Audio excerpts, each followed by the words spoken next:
Bismillahirrahmanirrahim. Assalamualaikum warahmatullahi wabarakatuh. Alhamdulillah, wassalatu wassalamu ala rasulillah. Pemirsa, Assalamualaikum Nusantara yang dirahmati Allah dan sahabat sekalian yang ada di sini. Mudah-mudahan hari ini menjadi hari yang penuh dengan kebaikan dari Allah Subhanahu wa Ta'ala. Kemarin kita juga sudah membahas tentang detik-detik di mana Nabi Shallallahu Alaihi Wasallam lahir. Adanya pasukan gajah yang datang ke Mekah ingin menghancurkan Ka'bah. Ya, dan sebab musababnya kenapa ada pasukan gajah itu kita sudah lihat. Nabi Shallallahu Alaihi Wasallam dilahirkan pada tahun 571 Masehi. Kalau kita bicaranya tahun Masehi.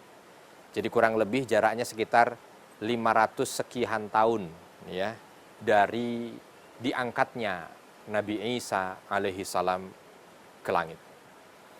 Dan ketika kita berbicara tentang kelahiran Nabi Shallallahu Alaihi Wasallam, maka kelahiran ini menjadi kelahiran yang sungguh sangat fenomenal ya, karena bukan kelahiran manusia biasa. Bagaimana ceritanya nanti kita akan coba satu persatu ya.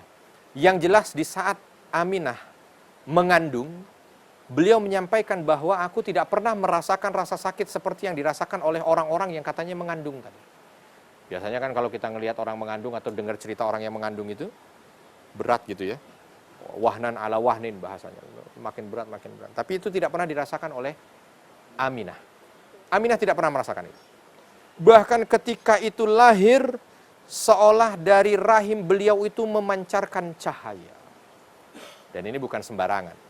Ya, artinya memang pertanda itu sudah dirasakan sejak Nabi Muhammad Sallallahu Alaihi Wasallam lahir. Nah, saya ingin berbicara tentang beberapa kejadian ketika Nabi Muhammad Sallallahu Alaihi Wasallam lahir. Di saat Nabi Muhammad Sallallahu Alaihi Wasallam itu lahir, langsung Aminah kala itu meminta kepada pembantunya untuk menyerahkan bayi itu kepada kakeknya Abdul Muttalib, karena ayahandanya sudah meninggal, ayahanda Nabi tersebut, suaminya sudah meninggal. Maka langsung diberikan kepada Abdul Muttalib. Tapi aku pesan. Apa pesannya? Sampaikan kepada Abdul Muttalib, tolong beri nama anak ini dengan nama Muhammad. Baik, langsung dibawa anaknya. Diberikan kepada Abdul Muttalib. Begitu diberikan kepada Abdul Muttalib, mau dipegang, lalu oleh pembantu Aminah ini diangkat lagi.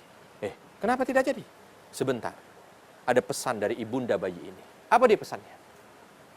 Beri nama anak ini dengan nama Muhammad. Jangan nama yang lain.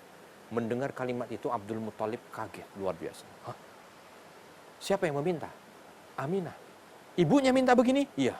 Belum dipegang bayi itu, langsung berangkat dulu menemui Aminah. Langsung diketok. Ketika bertemu Aminah langsung ditanya, wahai Aminah, apa yang menyebabkanmu kok berinisiatif memberikan nama anak ini dengan nama Muhammad? Baru Aminah mengatakan, wahai ayahanda, sebelum bayi ini lahir, dalam mimpiku selalu didatangi oleh orang dan meminta agar memberi nama anak ini dengan nama Muhammad. Kasih nama anak ini Muhammad. Kalau bayimu lahir, kasih nama Muhammad. Kalau bayimu lahir, kasih nama Muhammad. Dan itu yang terngiang. Langsung apa yang disampaikan oleh Abdul Muttalib? Aminah, ketahuilah, kalau kau jumpai orang itu dalam mimpi, maka beberapa saat sebelum bayi ini lahir, aku didatanginya dalam dunia nyata. Ada seorang datang kepadaku dengan perangai yang begitu baik. Tiba-tiba mengatakan, kalau cucumu lahir, maka beri nama dia Muhammad. Luar biasa ya, itu yang bikin kaget. Kok tiba-tiba sama gitu? Kenapa sama? Kenapa kaget? Karena begini, nama Muhammad tidak seperti kita. Di tempat kita ini kalau dikasih nama Muhammad sudah banyak kan? Karena Nabi kita namanya Muhammad. Dulu di kalangan orang Arab itu tidak biasa ngasih nama Muhammad itu nama yang dalam artian itu seolah baru gitu. Belum ada orang sebelumnya yang memberi nama Muhammad. Ada beberapa nabi yang Allah minta diberi nama dengan nama yang belum pernah ada sebelumnya. Contoh yang disebut dalam Al-Quran, ada nabi siapa? Nabi Yahya. Nabi Yahya itu nama yang Allah sampaikan, ini nama belum pernah ada makhluk yang punya nama seperti Yahya. Kalau sekarang sudah banyak orang namanya Yahya. Sama Nabi Muhammad juga begitu. Maka ketika Aminah mendengar nama itu, tidak pernah lupa dengan nama itu, dan ketika Abdul Muttalib mendengar nama itu juga tidak pernah lupa nama itu, Maka ketika dia dengar nama itu kaget juga. Singkat cerita dibawa bayi itu. Ketika dibawa bayi itu dibawa langsung ke Ka'bah karena ini budaya orang Arab kala itu. Dibawa ke Ka'bah. Diajak tawaf. Ketika di tawaf itu sekalian diumumkan bahwa bayi ini aku beri nama Muhammad. Aku beri nama Muhammad. Langsung orang-orang Quraisy pada teriak semuanya. Protes. Kenapa? Abdul Muttalib. Ini anak Abdullah. Anak lelaki kebanggaan kita bersama. Kenapa kau beri nama dia Muhammad? Kenapa tidak kau beri nama para nenek moyang dan leluhur kita sehingga dia mewarisi kekuatan nenek moyang dan leluhur kita? Kenapa tidak dikasih nama Hashim, tidak diberi nama Abdul Manaf, tidak diberi nama Fihr? Ambil nama leluhur kita sehingga dia mewarisi kekuatan leluhur kita. Jawaban Abdul Muttalib kala itu simpel saja. Tidak. Aku beri nama anak ini Muhammad agar dia menjadi manusia terpuji di bumi dan di langit. Karena nama Muhammad itu artinya terpuji. Dan yang luar biasanya di dalam Al-Quran pun disebut bahwa akan datang Nabi akhir zaman. Setelah Nabi Isa diangkat oleh Allah ke langit, seorang Nabi yang bernama Ahmad. Ini sudah ada. Di dalam Taurat, kitab terdahulu, semua disebut bahwa Nabi akhir zaman namanya Ahmad. Nah, Ustadz kan Ahmad, bukan Muhammad. Kok ini Muhammad? Nah, kita perlu tahu, kalau untuk orang Arab itu, antara Ahmad dan Muhammad itu mirip. Ahmad dan Muhammad itu sama, kita beda. Kalau kita nih, Ahmad, Muhammad. Kalau orang sana agak sulit membedakan antara Ahmad dan Muhammad, karena mirip.